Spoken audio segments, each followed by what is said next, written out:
Dia 22 de maio próximo, lo toma lugar a eleição para o Parlamento Europeu. Para dos viajanos de Aruba também lo por vota para um representante do Parlamento do continente europeu. A oficina de representação de Holanda na Aruba lo organiza a eleição que também via post. Todo cidadão de nacionalidade holandês riba de 18 anos de idade lo por vota.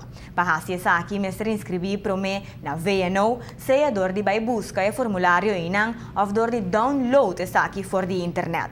Logo receber este bilhete via post, que por reene e poste back of entregue na oficina de representação de Holanda aqui na Aruba. Essa aqui está situada bij L.G. Smith Boulevard. Er vinden op 22 mei verkiezingen plaats voor de Nederlandse leden van het Europees Parlement. Alle Nederlanders die 18 jaar of ouder zijn, die mogen stemmen voor die verkiezingen. En dat geldt dus ook voor alle mensen op Aruba die de Nederlandse identiteit hebben. Dat betekent dat je, als je woont in Aruba, je moet registreren om te kunnen stemmen.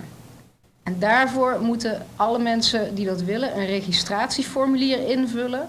En dat moeten zij uiterlijk op 10 april aanstaande inleveren. Dat kan via de post, dat kan ook op het kantoor van VNO. Tem ainda interesse na Aruba nota muito coisa de GABA, especialmente se comparar a última eleição. Pero Turcosta mostra que Rudy Lampe está buscando tour forma para inscrever um partido novo para participar na eleição, lo qual lo por lanta interesse local. Mensen kunnen zich al een tijdje registreren, dus de formulieren daarvoor zijn al een tijdje beschikbaar. Tot nu toe hebben wij 170 registratieformulieren ontvangen. Dat is niet zo heel erg veel. We hopen natuurlijk dat er nog meer mensen zich gaan registreren en ook uiteindelijk zullen stemmen. En dat kan dus nog tot 10 april aanstaande. Wat was de ervaring de eerste keer over die interesse? Vorige verkiezingen was er op Aruba een tweetal kandidaten die ook op de lijsten stonden voor deze verkiezingen. Toen was de interesse heel groot. Dat is ook heel begrijpelijk, want een kandidaat die uit eigen land komt is natuurlijk een stuk aansprekender. Voor de komende verkiezingen is dat wellicht ook aan de orde. Ik kan me voorstellen dat als mensen horen dat er Arubaanse of Curaçaose kandidaten zijn waar ze op kunnen stemmen, dat ze nog snel zich willen registreren voor 10 april. Is dat al een beetje bekend? Interesse voor dit? Er is in ieder geval vanuit Curaçao een kandidaat op de lijst van het CDA, het Christendemocratisch Appel.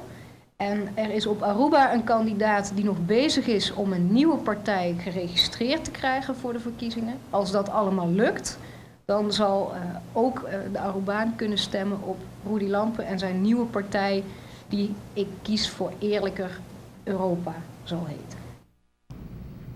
O tours não interessar para participar na eleição do Parlamento Europeu, mas se inscrever no mês mais pronto possível. Te aconselhar para fazer via internet mês, como que essa aqui facilitar o processo.